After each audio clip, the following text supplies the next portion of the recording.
Okay, welcome back. Thanks so much for joining us here at Sustainability Live, New York, Day 1. Now, time for our next keynote, and I'm so pleased to welcome to the stage Pedro Pereira, Chief Sustainability Officer at SAP Latin America and the Caribbean. And we are talking transforming sustainability outcomes with a business from ERP to ESG. Hi, Pedro. I really made a mess of your title there. I do apologise. It's been a long day already for me.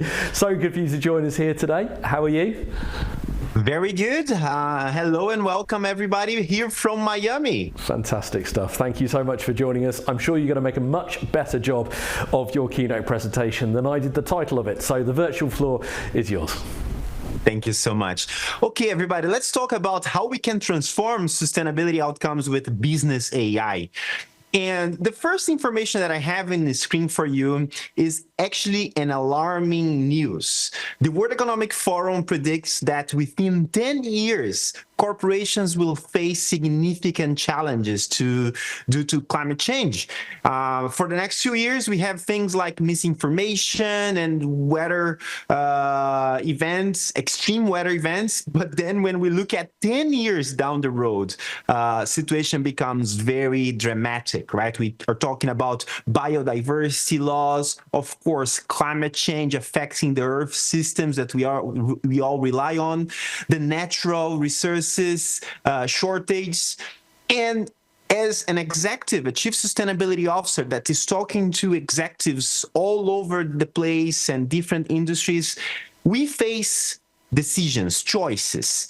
And there are three major choices at the moment for most executives. And I want to frame our conversation based on those choices. And where are you on those choices? Are you there to anticipate and do something about it right here, right now? Are you waiting to see? It's even possible, right? We don't know what we don't know. This is all new. Or we can ignore, right? Specifically to think that this is thing for the scientists. We don't believe this is true and absolutely ignore. Regardless, where are you? You will have to make a decision. And our conversation today will help you to understand how a company, how an organization can react to those kind of things and drive those decisions better. Well, there is a question that I'm having from CEOs and C-levels that is kind of making me awake at night. What can a CEO learn about their company's environmental impact and financial performance from the SAP systems? Needless to say, I'm the Chief Sustainability Officer from SAP. So the company is using SAP, this amazing software that helps them in different areas. They want to know better, right? And this question actually uncover a huge situation. What does it take for us to have that information available?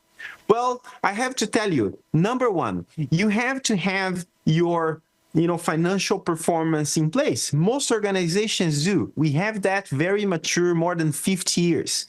But where are the data from your environmental impact? How can we train AI models with the financial and the non-financial information that makes it reliable enough for us to generate this information in real time? So it's a simple question that demonstrates how much we need to get ready for a future where the top management is prepared for that kind of situation. And the mindset shift here is about treating sustainability like money. Organizations are very diligent when it comes to money, isn't it? If you think of the C-suite, they are all trying to produce efficiencies, productivity for their organizations. Now, when we look at CEOs, CFOs, they have big commitments. You have decarbonization and regeneration commitments from CEOs to achieve net zero, to adhere to the sustainable development goals, and also to show that their organization is doing good for the planet and for the stakeholders. On the other side, you have the pressure for CFOs to disclosure not only the financial information, but also the non-financial information. And then you have this new breed of the C-level, the CSO, the Chief Sustainability Officers out there that are facing a major number of standards and regulations that cut across different areas of the organization. Sustainability goes transversal across every organization. And when they look at all of this, the best school of thought is how they've been managing finances throughout the years in an audit manner, and also in a way that they can leverage that information properly. Now, if we step back, let's understand why this is coming so strongly. For those of you that are hearing and you have access to the chat, do you know what those years mean? 1950, 1992, 1997, 2015. So if you're with me right now and you are following the presentation, put on the chat, what do you think those years mean in the context of sustainability? You have some pictures here to help you, and I'm going to share the answer right away. Yes, you're talking about a timeline of events that drives the urgency of the topic right here and right now for all of us. Well, of course, the Industrial Revolution has driven a lot of quality of life, but at the same time, it's been impacting. And the first time there was scientific evidence of that impact was in 1950. After that, in 1992, the United Nations Earth Summit happened in Rio de Janeiro. By the way, I'm from Brazil, and I'm so glad that this happened in my country, that kicked off a series of engagements worldwide to make it happen. But after that, only in 97, we had the Kyoto Protocol that established the cap and trade for carbon emissions. And then finally, in 2015, the Paris Agreement. Why this timeline is so important? Because the Kyoto Protocol and the Paris Agreement, they launched the challenge to countries. But now the responsibility lies with corporations. This is where the next frontier is. And this is where corporations now need to prepare for that scenario. As a matter of fact, there is a study from Harvard Business Review that talks about carbon might be your company's biggest financial liability. And I agree. Few managers, they understand what a 400,000 tons of CO2 means. However, every manager understands $44 million or 7% basis on their gross margin. Here you see Merck, one of the transportation companies that are, affected by all those regulations, and just one element of their carbon emissions, which is the transportation on the scope 3. And scope 3 are the indirect emissions. This is costing them millions of dollars. So there is a liability, and we need to prepare our organizations for that. And I have a video here that will help you frame your mind on how to react on all of this. Take a look. Business leaders are fond of saying, you can't manage what you don't measure. And they're right about that. That's why companies have sophisticated accounting methods for important things, like their money. That way they can understand the impact of each individual transaction on their bottom line. But when it comes to accounting for their greenhouse gas emissions, most companies are still just, guessing. In fact, most companies are still using spreadsheets, full of estimates and averages. So it's no wonder only 1 in 10 companies has an accurate view of emissions across their entire supply chain. But in today's economy, carbon is currency, with a very real impact on the bottom line. And many companies want to make it an integral part of their balance sheet, measured and managed with the same precision as cash. Well, now they can. Transactional carbon accounting is an approach that allows you to report and act on carbon emissions using actual data instead of averages. Here's how it works.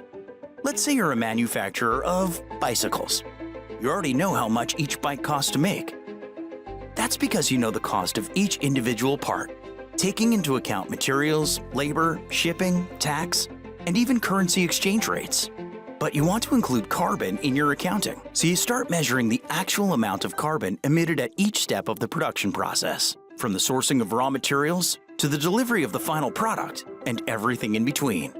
Not just from your own operations, but across your entire supply chain. The data is real, accurate, and easily integrated into your existing resource planning software and financial accounting system. Now you have a stronger, more comprehensive data foundation, and you're ready to reap the benefits of a green ledger. SAP solutions for transactional carbon accounting help you meet regulatory requirements, integrate carbon into your decision-making, achieve sustainability goals, and improve the prospects of your business and the world. They say you can't manage what you don't measure, but if you want to do both, get started today with Climate Action Solutions from SAP. Well, there are pretty much three key themes that we have to look at as we tackle sustainability action. Number one, businesses can't be sustainable until their business processes are sustainable. Number two, we are on the verge of the SOXification of ESG. For those of you who have been affected in the past for all these new regulations, you know very well that it's better to be prepared than to react passively to everything that's coming. And number three, carbon may be our biggest hidden liability. This is very important. I have a customer right now in Brazil that they've been affected by the EU ETS, which is the cap and trade from Europe. Now, with their maritime transportation, every time they have to ship to Europe, they will have to buy allowances for carbon, and they will have to do that by calculating how much carbon their entire operation generated, and that will cost a lot of money. It's a hidden liability, financial impact that they never expected, and this will affect the bottom line and will not make many shareholders happy. So they have to become more efficient, and we all there to help making it happen. Now, how to treat carbon like money? Well, the best place to learn from will be the accounting practices in the financial system. In the financial system, we have a model where every business process that moves material and resources generate an entry to what we call a general journal. This is accountability or accounting 101. Now, if you think about this, we could do exactly the same for sustainability. Imagine that every business process that move resources, financial or non-financial resources, they also generate a receipt, a CO2 receipt, a sustainability receipt. With the calculators that are in the system, you can create a parallel ledger to your financial ledger, which we are calling the green ledger. And you will have a view between how your finances is affected, but at the same time, the correlation with the sustainability impact, in this case specifically, the carbon emissions. And where is sustainability material for your organization? Well, we see that everywhere: finance, supply chain, customer experience, procurement, human resources, and so on and so forth. Let me give you a couple of examples.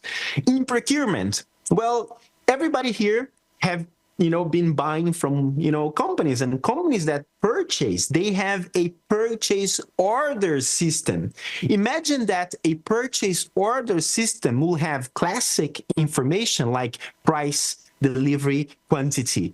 But now you have new information, which is the impact on carbon performance that very specific purchase will generate for our organization. So traditional procurement systems will now capture this new dimension of information.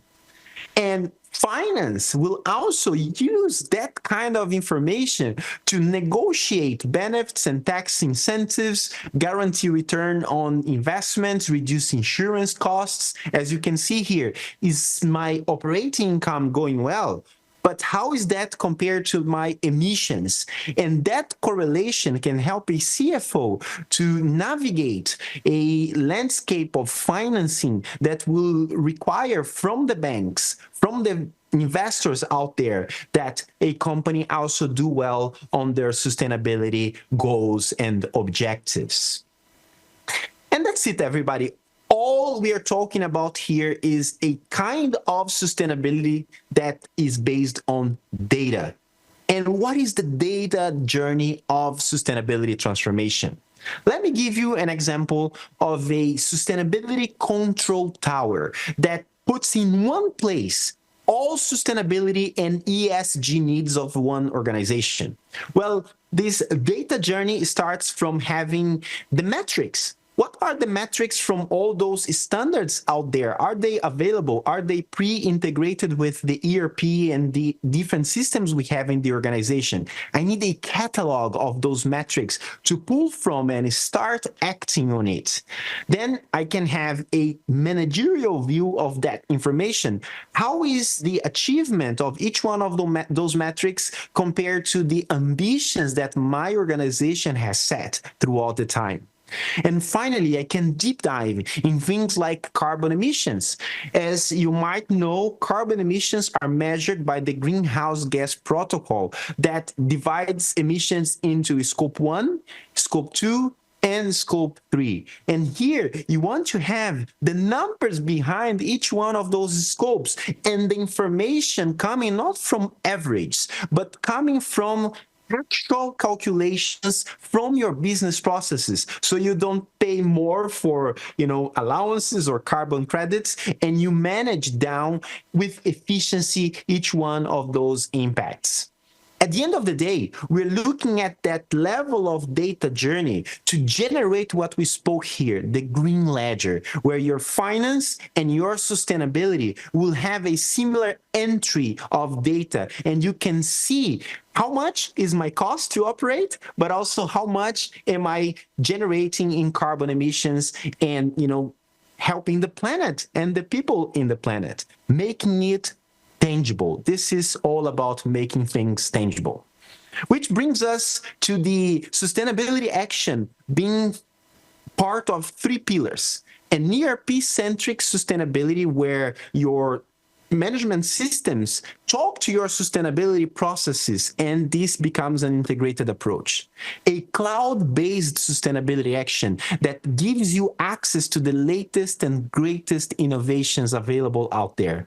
And finally, of course, an AI-enabled sustainability. And I'm going to give you a couple of examples of that. Back in the day, I used to live in Dubai. I spent 10 years of my life living in Dubai, working alongside many executives and sheikhs in that region. And this is one picture where I was speaking with the UAE Minister of Artificial Intelligence, Olama Sultan Al Olama. And he, in fact, was the first ever in the world Minister of AI. And there are 3 things that we discuss that's still valid today when we talk about a world of AI or business AI in our case. A business AI must be relevant, reliable, and responsible. Those are the 3 key pillars as requirements to apply AI in the business environment. Then if we go and think of the opportunity behind that approach, we're talking about trillions of potential economic impact in the next 3 years. And I'm going to give you a couple of examples just for you to have an idea how that can apply to sustainability in a very dramatic way. First of them, of course, using generative AI, ChatGPT, OpenAI has created this, imagination of how can I use that in the corporation, in my enterprise. And here we are looking at ESG reports being generated with artificial intelligence that is responsible, reliable, and relevant in the context of a ERP that has the financial and non-financial information available. Not only that, we see organizations automating emissions factors, mapping and using AI to the day-to-day activities of the organization, right? You can take emissions factors from the life cycle assessment databases directly to the ERP materials. So you reduce time and manual effort of mapping emissions factors data, and of course, increase confidence for the known, experts that is coming into the sustainability space. And you can even go fancy with, more advanced use cases like this one here from the company Martur from PAC International. They are using artificial intelligence combined with the metaverse. So in the metaverse, they can select the sustainable seat covers, and they do that by understanding what are the materials, how those materials will fit in that virtual environment. So AI blends with the managerial and the manufacturing systems and gives the best outcome that is good for, the financial health of the organization, but also good for the planet and the people. So as you can see here, the cases we have, they are real. It's not tomorrow, it is today. Sustainability with AI is the next frontier for us to face those challenges we spoke in the beginning. The next 10 years will be critical, and we need to act right here and right now. And to leave you with a final thought, I have this quote that I want you to reflect with me. In a world flooded with answers and solutions, the true catalyst for innovation and change lies not in what we already know, but in our courage to ask the right questions. Let us be relentless in our quest for these questions, for they are the key to unlocking a sustainable future. Thank you very much, everybody. Let's meet, let's stay connected, and I'm open for questions here. Thank you very much. Pedro, thank you so much indeed. I love your energy for this. You can genuinely tell when someone is passionate about a particular cause, and that comes all the way through the screen from Miami today. One key question for me, and it's a regular theme that's been coming up in the show today, and that's about regulation, ESG regulation. There is so much of it coming in on either side of the Atlantic, either side of the Pacific. They're different everywhere, just to make things complicated. For you, how critical is it that you've got your technology game absolutely on point to help you cope with all these changes in regulations? Well, regulations are no news for us at SAP. For the past 50 years, the company has been helping different organizations in different sectors with regulation. Mostly, I have to say, financial impact of those regulations. And for us, it's the same idea. You got to have your systems in place. You got to have the flow of your data automated and available. We've been talking for many years about digital transformation. How much of that digital transformation has touched your non-financial areas of the organization? So it is simple, actually. You need to extend the digital transformation that is already in course, and I'm sure the majority of the people that are listening to us right now have been through or are going through a digital transformation at the moment. You just need to bring a new dimension of sustainability to that digital transformation. And I guarantee you will find the data points, you will find the calculations, the lowest granularity of information required to fulfill any of those standards and regulations out there, because at the end of the day, they want your company to do good, and you need to prove you are doing good, like using maybe a blockchain technology for traceability of your raw material. This is very common nowadays, and technology can help. It's super simple to do that. Needless to say about the reporting disclosures, technology already does that in a perfect way. So give this a chance and bring that as part of your digital transformation. That's what I have to say. Does that make sense to you? That makes perfect sense to me. That is fantastic advice, Pedro. I'm so sorry, but we are out of time now. Thank you so much for joining us. I really enjoyed your company. Thank you very much, and I'm here to be in touch with all of you. Thank you, and go sustainability action right here and right now. Absolutely. Pedro, thank you so much.